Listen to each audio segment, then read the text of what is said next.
Enter into the Noosphere, the mega art of Brian Carleton. Each piece absolutely extraordinary in size and scope, with intricate details that make his work stand out from the crowd.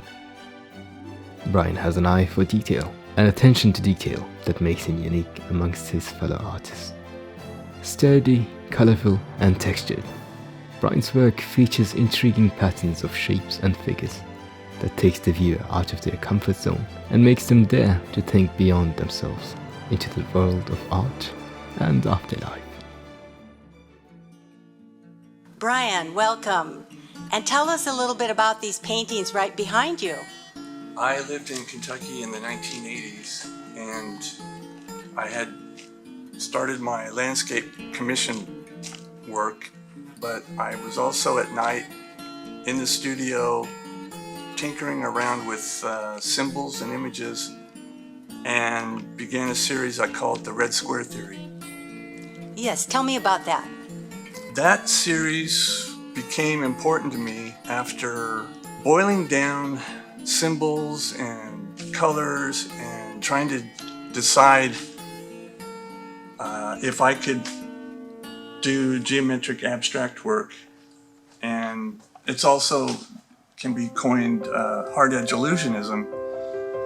But I was able to do research, and I liked artists like Victor Varsarelli, and of course later I did really get a big kick out of Jackson Pollock's work. But I was also remember in rural Kentucky, and that area that I was in was a crafts area. The women made quilts out of pieces of fabric, and I don't know if it was intentional or not, but I began doing a pattern with the red square, and that's how the series began those many years ago. So this painting is called Three Views of Christ in Ascension. There is three views in this painting. Here is view one, or the first view. Here is view two, kind of a close-up. And here is view three. And you see the human figure, the Christ figure. This is rather complicated for me because the orange, the fire in this had to be put on last, but putting it on, I could have destroyed the work. I could have completely overcooked it, because you have to know when to start and stop on these kind of things. Yeah. So this one for sure has a name, and it's Jacob's Ladder, and that's a biblical theme, you know, where this would be the ladder. So it also has a mosaic background, and the way these mosaics are made is by cutting up old paintings. So maybe a painting got hurt, maybe it got ripped, or maybe it just looked awful, which always happens. What am I supposed to do? Throw them away? No. You know what? Let's cut them up and we'll paste them on the surface. Yeah. Now this one, I don't believe I have titled, but it does have some good memories for me because I was in that church loft and I was painting, and I happened to have a job after-school program called the GATE program, and I had a group of kids come help me paint this. So when they saw this piece, I called it a mural, group mural art project, and I gave them different colors. I gave one blue, one orange, gave them a paintbrush. So just have at it. And that's what they did. They went to town, and that's how we got the background here. This piece is entitled Visions in the Noosphere. So maybe we should talk a little bit about the Noosphere. Yes, please. So it's a word coined by Teilhard de Chardin, and the word is trying to describe man's thought globe. So right now, all the knowledge contained for our universe that man knows is this much knowledge. Now, everything outside of man's knowledge, everything beyond this thought globe belongs to God, because the globe, as we learn more about the universe, the globe is growing, but to what extent it grows and the outcome of man, what happens to man, is not yet known. Now there's, visionaries that would say certain things about that, and Teilhard de Chardin did have a theory that he thought it would reach a point of, but I'll just leave it at that.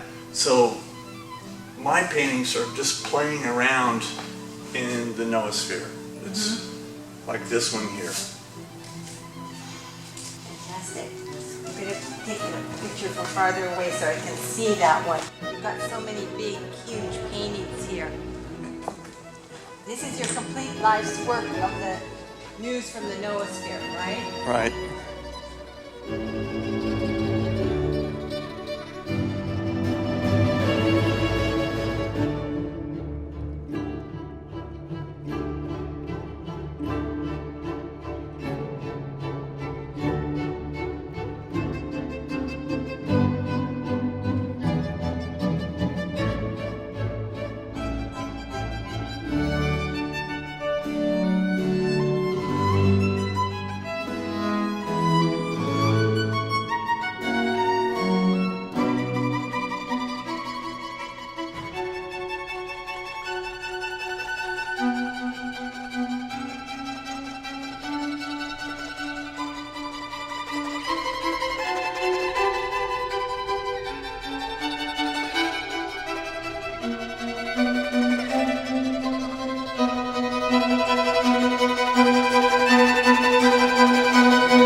Sat down for 15 minutes and enjoyed your paintings.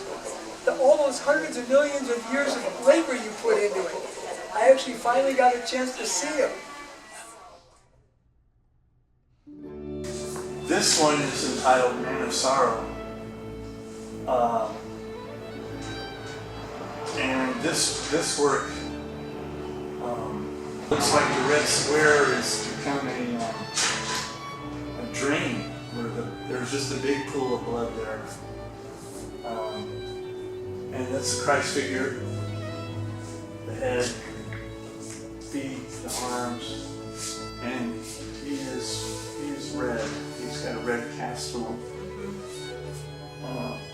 So, as I said earlier, several of them do go back to the Christ figure, but not all of them. Sometimes they're just exploring the noosphere, and then sometimes they turn out like this. And this is Man of Sorrow. Man of Sorrow. This is my 9/11 painting after the planes flew into the World Trade Center. So I did enter the competition for it, the design competition. I was one of 5,200 entries that were accepted.